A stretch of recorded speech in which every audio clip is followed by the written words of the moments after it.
question is about emotional intelligence. 4 years ago, you uploaded a video on emotional intelligence. You talk about how to manage relationships and with respect to this. So I am asking that whether there is any particular systematic way through which, following which I can increase my emotional intelligence. Like, for example, there is meditation to increase our focus. And so is there any particular way, systematic way, so that following that I can increase my emotional intelligence and I can apply that in my personal life and professional life, all that. What do you mean by emotional intelligence? जब आप ये term use कर रहे हैं तो आप किस standpoint से, किस context में आप बोल रहे हैं? Yeah, actually there is a book by Daniel Goleman. The name of the book was Emotional Intelligence, Why It Matters More Than IQ. In that book, I have started reading, and he has a YouTube lecture. I have also seen that. Actually, what I understand, that may be wrong. When we face any problem concerning where emotional part is involved, I can give an example. For example, there are two boys in the same college. Two of them are facing breakup at the same point. One boy is thinking that, okay, the breakup is okay, I can focus more on study. This happens in life. And another is going to depression, thinking continuously over it. So we can say that the first boy who had thought that this can happen, this is okay, I can overcome this. He has more emotional intelligence than this person. And to distinguish it from IQ, application of IQ is there where is a mathematical problem, a puzzle-like problem is involved, where emotional is not too much involved. This is what I understand. आपने IIT Guwahati से masters in physics किया था और अभी आप PhD pursue कर रहे हैं, right? Why I'm saying this thing is because जो हमारा बैकग्राउंड होता है ना, उसी तरह से हम हर एक चीज को इंटरप्रेट करते हैं. Because you're studying the laws of the universe, तो वो सारे लॉज क्या है, बेसिकली ऑब्जेक्टिव है. They can be objectified. तो आप वहां पे बड़े आसानी से कॉज एंड इफेक्ट को ट्रेस कर सकते हैं, और उसको अगर आप रिपीट करते हैं, रेप्लिकेट करते हैं, तो you can get the same effect again and again if you are repeating the same cause subject to conditions. ये बेसिकली फिजिक्स में होता है. तो वो सब क्या हो गया, ऑब्जेक्टिव रियलिटी हो गई. बट जिसकी आप बात कर रहे हैं ना, ये जो इमोशनल इंटेलिजेंस है, जो आपने दो लड़कों का एग्जांपल दिया कि दोनों का ब्रेकअप हुआ, एक ने ओवरकम कर लिया, एक नहीं कर पाया, तो एक की जो इमोशनल इंटेलिजेंस है वो ज्यादा है, एक की कम है. ऐसा नहीं है. क्यों? क्योंकि जहां पर सब्जेक्टिव वर्ल्ड आ जाता है, यानी ये जो थॉट्स का रेल्म आ जाता है, एक पर्सन का आ जाता है, तो वहां पर बहुत सारी कंडीशंस और आ जाती हैं जिसको हम ऑब्जेक्टिफाई नहीं कर सकते. फॉर एग्जाम्पल, ये जो दो लोग जिनकी आप बात कर रहे हैं कि जिनका ब्रेकअप हुआ है, उसमें यह भी फैक्टर देखना पड़ेगा कि किसकी अटैचमेंट कितनी ज्यादा थी और किसकी रिलेशनशिप कितनी अच्छी थी. हो सकता है एक की जो रिलेशनशिप थी वो अच्छी थी ही नहीं, तो जब ब्रेकअप हुआ तो उसको प्रॉब्लम नहीं हुई. दूसरा हो सकता है कि उसकी रिलेशनशिप बहुत अच्छी थी और उसकी गर्लफ्रेंड ने उसको डिच करा, वो भी उसके बेस्ट फ्रेंड के लिए या उसके सगे भाई के लिए, तो कॉम्प्लिकेटेड हो गया ना. So the point is, in the subjective world हम कभी भी दो लोगों को कंपेयर नहीं कर सकते. इनफैक्ट हम इसको मेजर ही नहीं कर सकते कि इमोशनल इंटेलिजेंस किसकी कैसी है. जैसे जो IQ है उसको तो मेजर किया जा सकता है बड़े आराम से. पजल दे दिया या कोई क्वेश्चन दे दिया, दो लोगों को सेम क्वेश्चन है, जो सॉल्व कर पाया जितनी जल्दी उसकी IQ ज्यादा है, जो नहीं कर पाया उसकी IQ कम है. तो वहां पर तो फिर भी आसान है चीजों को मेजर करना, एनालिटिकल स्किल्स, लॉजिकल स्किल्स, उन सब चीजों को. But when it comes to emotions, तो there are lots and lots of factors involved, और इसको मेजर किया ही नहीं जा सकता है बिकॉज वो ऑब्जेक्टिव नहीं है ना, वो सब्जेक्टिव है. और किसके अंदर क्या चल रहा है, ऐसा कोई इंस्ट्रूमेंट नहीं बनाए कि उसको पता लग जाए कि वो एग्जैक्टली क्या है. तो अगर ये एक फैक्ट है जिसकी मैं बात कर रहा हूं, और यहां तक अगर आप देख पा रहे हैं, तो ये जो क्वेश्चन है ये रिडंडेंट हो जाता है कि हम अपनी इमोशनल जो इंटेलिजेंस है या जो इमोशनल IQ है उसको कैसे बढ़ाएं. People are using these terms, but इसमें हम क्लियर कट लाइन नहीं ड्रॉ कर सकते कभी भी. क्योंकि एक है किसी सिचुएशन के बारे में सोचना कि हाँ मैं इमोशनली बहुत स्ट्रांग हूं, एक है उस सिचुएशन में होना. दोनों में बड़ा फर्क है. फॉर एग्जाम्पल, ब्रेकअप वर्ड अपने आप में कहना बड़ा आसान है, कुछ भी नहीं है.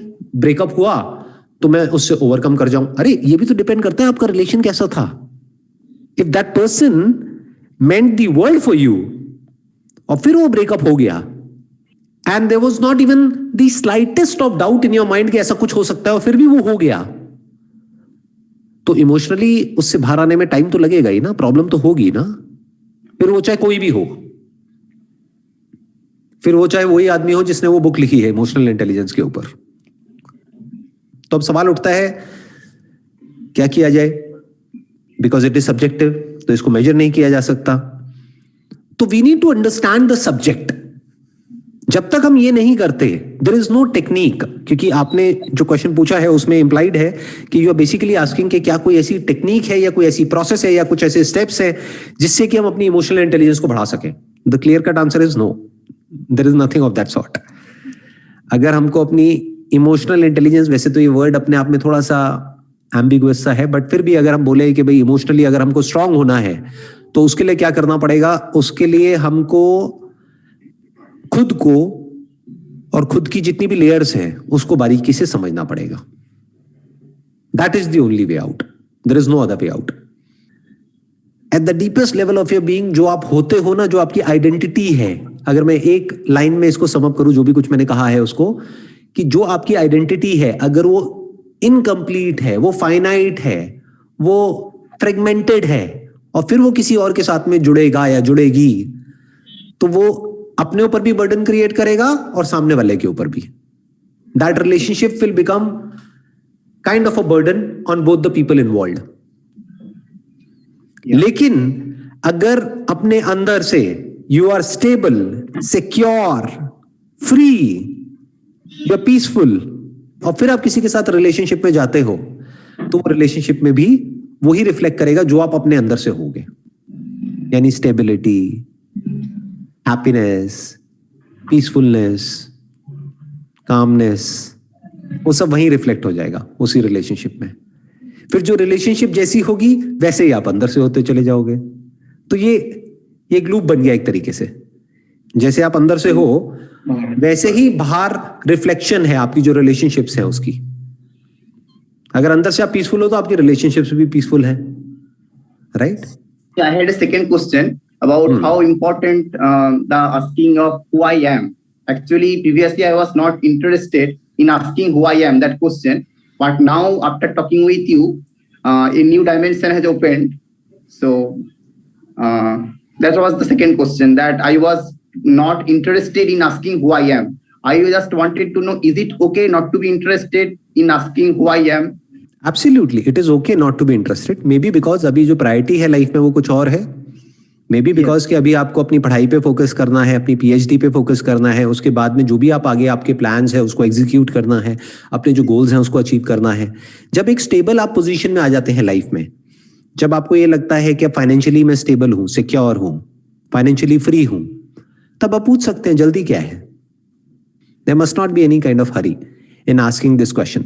This is the most fundamental question. There is no second thought about it. Because सोचो, इस फिजिकल यूनिवर्स के जितने भी लॉज हैं उसको आप समझ जाते हैं, जो ऑब्जेक्टिव यूनिवर्स है उसको आप समझ जाते हैं, जो वैसे आप कभी भी नहीं समझ सकते। Because the instrument through which you are perceiving is limited. Every instrument is limited. Her instrument की अपनी एक लिमिटेशन है। आप पीएचडी कर रहे हैं तो आप बड़े अच्छे से समझते होंगे इस चीज को। सिर्फ इंस्ट्रूमेंट्स की नहीं, हमारे थ्योरी में बोलते हैं कि थ्योरी का भी एक लिमिटेशन है, सिर्फ इंस्ट्रूमेंट्स का ही नहीं। उस थ्योरी को भी कॉन्ट्रडिक्ट किया जा सकता है या चैलेंज किया जा सकता है if we look at the same situation from a different stand point. So that theory is nothing but a stand point. What is a stand point? Either the instrument through which we are perceiving, whether that is micro or macro. So basically क्या हुआ कि जो instrument है वो भी limited है, and the object of perception appears to be different the moment we change the instrument. Yes, that happens. And ultimately it is all connected to the observer. जो quantum में आप पढ़ रहे होंगे, quantum mechanics, right, quantum physics. That is the main topic in MSc physics. तो आपके क्या thoughts है वेव पार्टिकल थ्योरी के बारे में? In standard physics, wave particle theory, the same object sometimes can behave as an wave, and the different kind of circumstances, the same object can behave as a particle. For example, if I talk about electron, if we shoot the electron in an electron receiver, which can receive electron and send the message that electron is received, then that will act as a particle. But if we do a double slit experiment, if we pass many electrons through a double slit and try to find the interference pattern, how the electrons are being overall being collected on a pattern that shows an wave-like character. So same thing is showing something, sometime wave-like character, and sometime exactly same thing is showing particle-like character. So there is a dual nature in the particles and waves, both cases.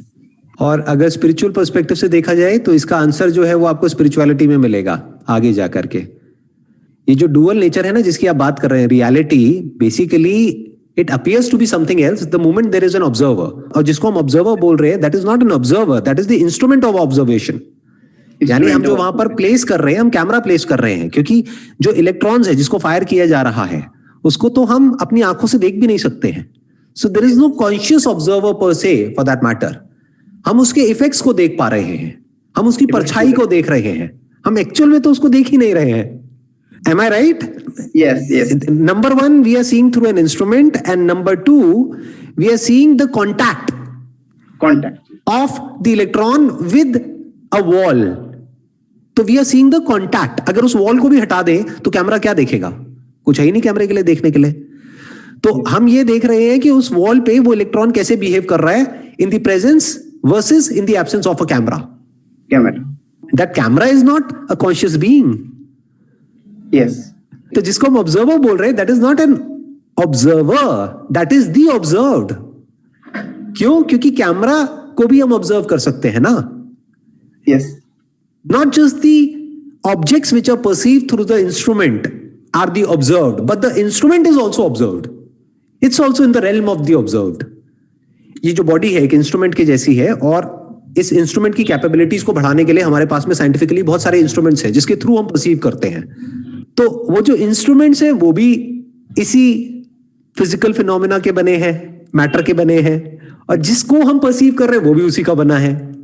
बिल्कुल ऐसा है जैसे किसी शीशे के अंदर कोई reflection का दिखना, reflection of a stone on a mirror, but that mirror is also stone जिसका सरफेस अलग है। Mirror is also a matter. What is the difference? उसकी फिनिशिंग अलग है, उसकी जो क्वालिटीज है, इंट्रिंसिक जो क्वालिटीज है, if you look at it at a fundamental level, तो इवन मिरर जैसे बहुत सारे स्टोन्स होते हैं उसमें किसी में रिफ्लेक्शन दिखती है, किसी में नहीं दिखती है। तो फर्क क्या है? Quality of stone is different, right? जिस कंडीशन से होते हुए वो स्टोन वहां तक पहुंचा है, वो जो जर्नी है उन दो स्टोन्स की वो अलग अलग है, बट है तो फंडामेंटली दोनों के दोनों स्टोन ही है, तो मैटर ही है, तो पार्टिकल ही। तो इसीलिए मैं कह रहा हूं कि ये जो क्वेश्चन है ना इसका आंसर वहां पर नहीं मिलेगा, क्योंकि जो ऑब्जर्वर है that is not the part of the instrument, that is not attached to the instrument. इसको समझना पड़ेगा वो, लेकिन आगे की बात है, वो जब आपका इंटरेस्ट आएगा ना हु एम आई में, तब आप इसको क्वेश्चन करिएगा, तब आपको आंसर्स मिलेंगे और वो बड़े इंटरेस्टिंग होंगे, उससे अलग होंगे जो अभी आप बुक्स में पढ़ रहे हैं, कर रहे हैं, बट बहुत इंटरेस्टिंग होंगे, बहुत मजा आएगा उसको स्टडी करने में, उसको बारीकी से ऑब्जर्व करने में। आप ये बताओ कि आप जो भी स्टडी कर रहे हो, आप अभी पीएचडी कर रहे हो, और फिजिक्स में जो भी आपने स्टडी किया है, क्या ऐसा पॉइंट है जहां पर जाकर के साइंस स्टक हो जाती है? Actually, there is a famous problem, the hard problem of consciousness, that was very famous. Psychologists are saying a new problem, that is hard problem of matter. Like if we start seeing there is a atoms and molecules, if we go deeper, there is electron, proton, neutron, fundamental particles. And even we go deeper in the proton, neutron, there are subatomic particles. I'm forgetting the name of that. Quarks. There are quarks. Right, quarks. And now string theory is special part. They are saying that within the quarks, we can imagine there are strings. So where actually the matter is? First we thought it was atom, and then we are thinking that it was electron, proton, neutron. Now they are saying it is quark, and now the theorists are saying that there may be some strings, vibration of which is creating the whole world. So what is actually the matter? This is one question. And the existence of string, that is only in theoretical construction, because verify that whether the strings are exist or not, whole string theory is based on that. No instrument has been discovered. Actually, our power of instrumentation is not that far to test that theory. So it is a problem. That where is the matter? It is a problem.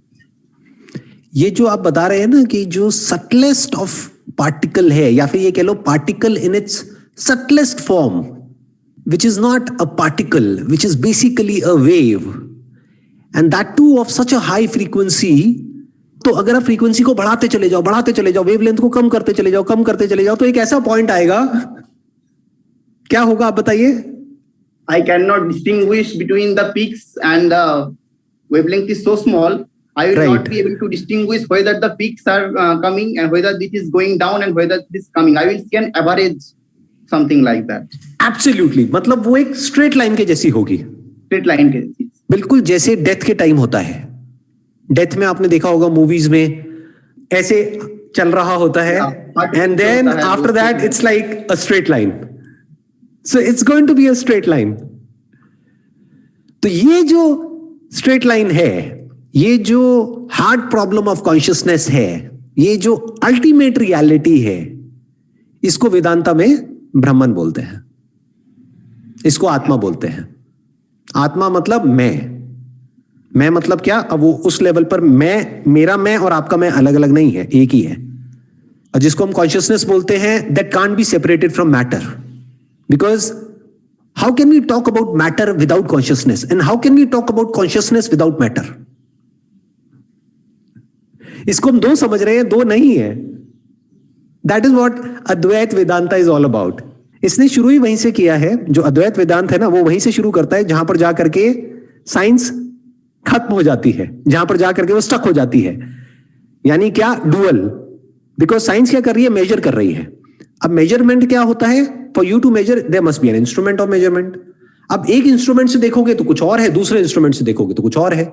एक point से देखोगे तो particle है, दूसरे point से देखोगे तो wave है. अब आप कहोगे वेव है या पार्टिकल है? वो वेव भी है और पार्टिकल भी है. जब कोई परसेप्शन होता है तब हम कहते हैं कि मैं हूं. This is the hard problem of consciousness. गहरी नींद में क्या होता है? वेकफुल स्टेट में क्या होता है? ड्रीम में क्या होता है? That needs to be understood at an experiential level, not theoretically.